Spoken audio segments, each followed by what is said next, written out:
12वीं चौपाई में गोस्वामी तुलसीदास जी लिखते हैं, रघुपति के नहीं बहुत बढ़ाई, तुम मम प्रिय भरत सम भाई। रामचंद्र जी हनुमान जी का बहुत गुणगान करते हैं।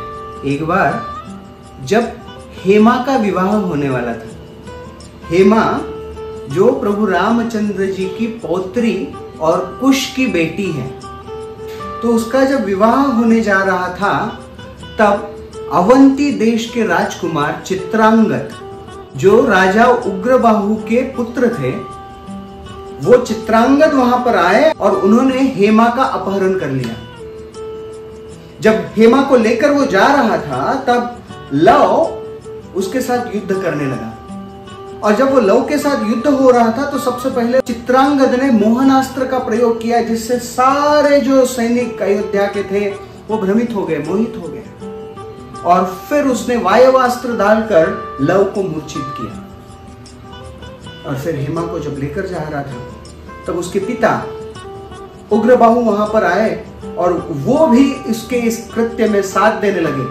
फिर कुश उस स्थान पर आकर उन्होंने चित्रांगद और उग्रबाहु दोनों के साथ युद्ध किया और उन्हें पराजित किया और हेमा को पुनः अयोध्या में लेकर आए।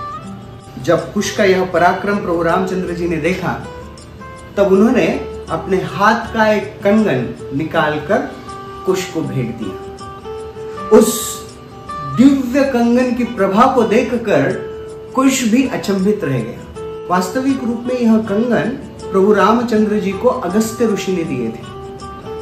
हुआ यूं कि सारे देवतागण असुरों को ढूंढ रहे थे कि उन्हें पराजित किया जाए, लेकिन सारे असुरगण समुद्र के भीतर छुपे हुए थे। सब तरफ ढूंढने के बाद भी सारे असुर नहीं मिले और देवताओं को पता चला कि ये समुद्र के भीतर छिपे हुए हैं, तो उन्हें बाहर कैसे लाया जाए। तब अगस्त्य मुनि ने सारा जल प्राशन कर लिया, सारा समुद्र जलविहीन हो गया और सारे असुर देवताओं को दिखे और उनके साथ युद्ध कर उन्होंने उन्हें पराजित किया। फिर समुद्र के देवता वरुण देव ने अगस्त्य मुनि से प्रार्थना की, तब अगस्त्य मुनि ने पुनः सारा जल समुद्र को लौटाया और इसके बदले वरुण देव ने अगस्त्य मुनि को 2 सुंदर कंगन दिए। यह कंगन प्रभु रामचंद्र जी ने कुश के पराक्रम को देखकर उसे प्रदान किया। और अब हेमा तो पुनः वापस आ गई, लेकिन लव मूर्छित थे। तो लव को मूर्छित अवस्था से बाहर निकालने के लिए मृत संजीवनी की आवश्यकता थी, वो हनुमान जी लेकर आए। और हनुमान जी के द्वारा मृत संजीवनी लाने के बाद लव जब पुनः जीवित हो गए तो प्रभु रामचंद्र जी बड़े प्रसन्न हुए और उन्होंने दूसरा कंगन हनुमान को प्रदान किया। और फिर प्रभु रामचंद्र जी मानो उनके हजारों मुखों हनुमान का गुणगान करने लगे।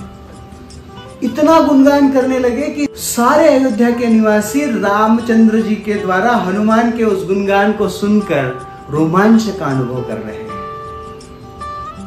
रघुपति की नहीं बहुत बढ़ाई, हनुमान जी का बड़ा गुणगान प्रभु रामचंद्र जी ने किया। जब विभीषण लंका छोड़कर प्रभु रामचंद्र जी का शरण प्राप्त करने के लिए आए तो प्रभु रामचंद्र जी उनका उल्लेख करते हैं, आओ लंकेश। उन्हें लंका के राजा के रूप में रामचंद्र जी संबोधित करते हैं। तो जब विभीषण जी रामचंद्र जी से मिल गए तब किसी ने पूछा कि आपने तो कहा कि विभीषण लंकेश है। तो रामचंद्र जी ने कहा, बिल्कुल, लंका तो विभीषण जी की ही है। और फिर प्रभु रामचंद्र जी ये भी कहते हैं कि अगर स्वयं रावण भी आता है तो उसे भी वो आश्रय प्रदान करेंगे। और जब उन्हें पूछा गया कि फिर रावण को क्या दोगे, तो रामचंद्र जी ने कहा कि रावण को मैं अयोध्या दे दूंगा, और अगर अयोध्या रावण को दे दी तो फिर भरत को क्या दोगे।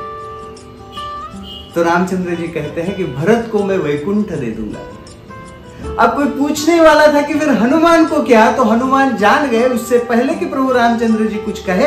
हनुमान जी झुक गए, उन्होंने प्रभु रामचंद्र जी के दोनों चरण कमलों को पकड़ा और उन्होंने कहा कि हे प्रभु, ये दोनों जो चरण कमल है ना, ये मेरा साम्राज्य है, इस पर मेरा हक है, ये चरण कमल सिर्फ मेरे हैं।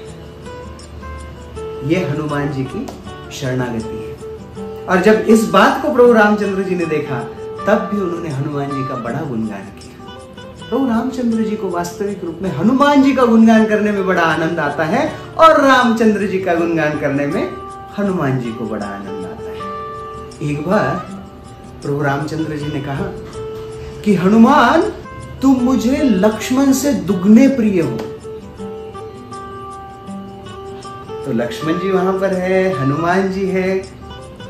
तो हनुमान जी ने देखा लक्ष्मण जी की ओर और कहा, वास्तविक रूप में प्रभु रामचंद्र जी ने जो कहा उसमें लक्ष्मण का गुणगान है, क्योंकि कोई व्यक्ति किसी चीज की तुलना तभी करता है जब वो वस्तु बहुत श्रेष्ठ है। लक्ष्मण जी तो प्रभु रामचंद्र जी के प्राण हैं, इसलिए वो उनकी तुलना कर रहे हैं। तो रामचंद्र जी ने हनुमान जी का गुणगान किया, हनुमान जी लक्ष्मण जी का गुणगान कर रहे हैं। ये देखकर लक्ष्मण जी भी शांत नहीं रहे। उन्होंने कहा, नहीं, प्रभु रामचंद्र जी ने कहा कि आप उन्हें मुझसे दुगने प्रिय हो, कारण सीता माता को मैं 25 वर्षों से जानता हूं, और तुम कुछ समय पहले ही उनसे मिले और उनका संपूर्ण प्रेम, संपूर्ण वात्सल्य और विश्वास प्राप्त कर चुके। इसलिए हनुमान, आप मुझसे श्रेष्ठ हो। हनुमान जी कहते हैं, लक्ष्मण जी आप अनंत शेष हैं। लक्ष्मण जी कहते हैं कि अनंत शेष केवल प्रभु रामचंद्र जी को उठाते हैं, लेकिन हनुमान, तुम तो एक कंधे पर रामचंद्र जी को और दूसरे कंधे पर अनंत शेष लक्ष्मण जी को उठाते हो, इसलिए आप दुगने प्रिय हो। लक्ष्मण जो निरंतर प्रभु रामचंद्र जी के साथ था, प्रभु रामचंद्र जी को बड़ा प्रिय था। और रामचंद्र जी कहते हैं कि हनुमान मुझे लक्ष्मण से दुगने प्रिय है। लेकिन रामचंद्र जी के भले साथ में लक्ष्मण हो, लेकिन हृदय में भरत निवास करते थे। भरत जो रामचंद्र जी के साथ ना होते हुए उनकी सेवा कर रहा है। इस संसार में ये बड़ा आसान है कि किसी व्यक्ति के साथ रहो, उनके संपर्क में रहो और सेवा में आदान प्रदान करो। लेकिन जब किसी के साथ नहीं है, संपर्क में नहीं है, उस समय भी उतने प्रेम से सेवा भाव टिकाए रखना ये बड़ा कठिन होता है। और वो भरत जी ने किया। रामचंद्र जी वनवास में थे, 14 वर्षों तक भरत जमीन पर सोए। रामचंद्र जी वन में थे, 14 वर्षों तक भरत अयोध्या के राज दरबार में नहीं गए, राज सिंहासन पर विराजित नहीं हुए। ये कड़ी तपस्या भरत जी ने की। वास्तविक रूप में जब भरत राजा थे, तब कोई भी मंत्रीगण कुछ प्रस्ताव लेकर आते, तब भरत जी का उनके साथ जो आदान प्रदान होता बड़ा ही विस्मयकारक होता था। ऐसे कहा जाता है कि इन 14 वर्षों में अयोध्या की संपत्ति इतनी बढ़ी कि उसकी कोई तुलना ही नहीं की जा सकती है। कैसे? शत्रुघ्न युद्ध करते, अयोध्या का रक्षा करते, और जितना भी धन प्राप्त होता सब आकर भरत जी से पूछते, इसका क्या करें? भरत जी कहते हैं कि ये तो प्रभु रामचंद्र जी की संपत्ति, इसे तिजोरी में डाल दो। और मान लो कुछ खर्चा करना हो तो सब मंत्रीगण आते, भरत जी को पूछते कि ये खर्चा करना है, क्या करें? तो भरत जी कहते वो पादुका से पूछ लो, मैं तो सेवक हूं, मैं आदेश नहीं दे सकता खर्चा करने का। तो बस इनकमिंग था, आउटगोइंग तो भरत जी ने होने ही नहीं दिया। बड़ा प्रेम करते थे अपने बंधु प्रभु रामचंद्र जी को, और इसलिए प्रभु रामचंद्र जी के हृदय में भरत थे। और रामचंद्र जी कहते हैं, तुम मम प्रिय भरत सम भाई, तुम मेरे भाई हो। वास्तविक रूप में 4 भाई नहीं थे, 5वें हनुमान है।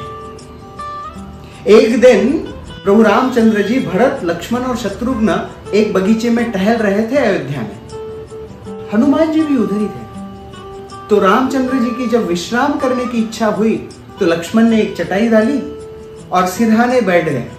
उन्होंने अपनी जंघा पर प्रभु रामचंद्र जी का सर लिया और सर को सहलाने लगे और दबाने लगे। भरत जी चरणों के पास बैठ गए, उन्होंने चरण प्रभु रामचंद्र जी के अपनी जंघा पर लिए और दबाने लगे। शत्रुघ्न प्रभु रामचंद्र जी के बाहुओं के पास बैठ गए और उनके बाहुओं को, उनके हाथों को दबाने लगे। जब तीनों भाई इस प्रकार से प्रभु रामचंद्र जी की सेवा करने लगे, तब हमारे विद्यावान हनुमान जी वो एक मोर पंख का पंखा लेकर आते हैं और इन चारों भाइयों को एक साथ हवा देते हैं। हर कोई एक की सेवा कर रहा था, लेकिन हनुमान जी इन चारों की सेवा कर रहे हैं। इसलिए प्रभु रामचंद्र जी हनुमान जी को अपने भाई से भी प्रिय मानते हैं।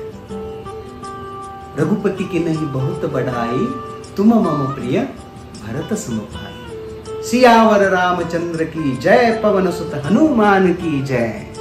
हरे कृष्ण।